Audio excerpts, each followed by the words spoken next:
as a teenager, one of the major obstacles faced by us is love. That's an obstacle? I just knew that.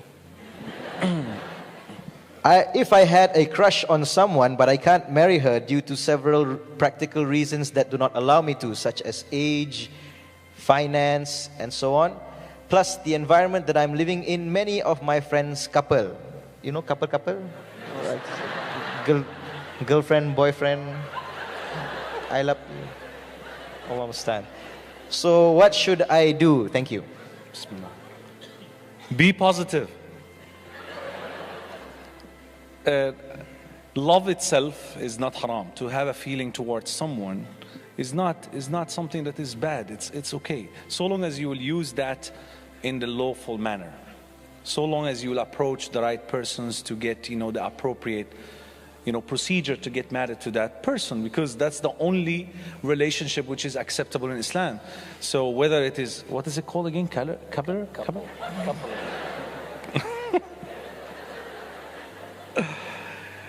The questioner has some negativity in his question, like, what if I'm in love with someone, but all the surrounding and everything is like impossible to get married? Be positive, fight for it, talk to the parents, approach the right person, do what it takes, and be positive in approaching the family members through your relatives, and try to get the right relationship. But if you can't, for any other reasons, which I cannot find anything that's really preventing you from having the appropriate relationship, then the Prophet ﷺ told us to fast, because fasting will curb your desire, will make you stay away from that, desire. As regards to sometimes when we fall into this kind of relationship and feelings, to release these desires and to release these feelings, sometimes we go into the inappropriate manners, like we discussed briefly about internet addiction. Now it's on the rise, pornography and so on and so forth, because you keep on looking at that person, you keep on engaging with him, you keep on going out with him. So the end result would be what? Sexual relief. You wanted to relieve your sexual desire, which is natural. And the problem with that is that the more you keep staring at that which is unlawful, the more addictive you will become.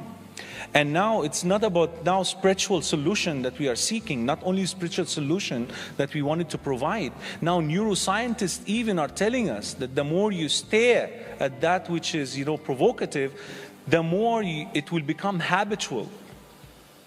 And you will get addicted to it to an extent that today I'm receiving emails from married people. Already the lawful is next to you, yet they can't help but go either on pornography or visiting massage houses, or go into the actual zina. And that is the end result of pornography. I know some people who, some knowledgeable people will say it is better than zina. Watch these things, it's better than zina. Earlier, people used to give that advice because they didn't know about the science of addiction, of pornography addiction. Now we knew that the end result of watching pornography will be no way but zina, because you will not be satisfied anymore with what you are watching. You will not be satisfied. You will watch certain type of porn, and then you will escalate, and you will go even to the weirdest, the most dirty of all of these kind of images, because you can't feel satisfied anymore with the type of porn that you used to watch in the past. And the end will be what? Acting out. So the same thing applies for the person who fall in love with a sister and who can't get married to her. What would be the other alternatives for them? Go outside together, and shaitan will come and tell you, just go together but don't touch her hands. You talk from far distance. Take her to this store or that store, take her to that restaurant, and then later on the shaitan will tell you, only touch her hand. Simple, no zina, just touching.